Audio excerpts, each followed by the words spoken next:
নতুন করে প্রতিষ্ঠান পুনর্গঠনের কথা ভাবছে জনপ্রিয় জার্মান বিলাসবহুল গাড়ি নির্মাতা প্রতিষ্ঠান অডি। এতে দুশ্চিন্তায় পড়ে গেছেন কর্মীরা। কয়েকটি সূত্রের দাবি, এই সংস্কার প্রক্রিয়ায় চাকরি হারাতে পারেন 1,00,000 কর্মী। একই প্রকল্প হাতে নিয়েছে ভক্সওয়াগনও। তত্ত্বাবধায়ক বোর্ডের বৈঠকের পর জানানো হয়েছে, পর্যায়ক্রমে গাড়ির মডেলের সংখ্যা অর্ধেক পর্যন্ত কমিয়ে আনবে ভক্সওয়াগন।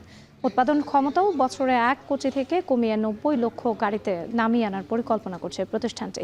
অতিরিক্ত উৎপাদন খরচ, ক্রমবর্ধমান চীনা প্রতিযোগিতা, বিভিন্ন বিধিনিষেধ এবং মার্কিন আমদানি শুল্কের জেরে এমন সিদ্ধান্ত নিচ্ছে নির্মাতা প্রতিষ্ঠান।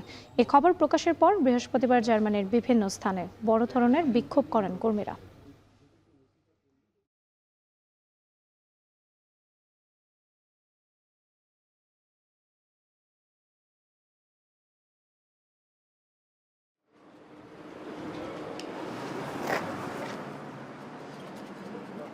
Sie finden ja Schrein zur Hilfe.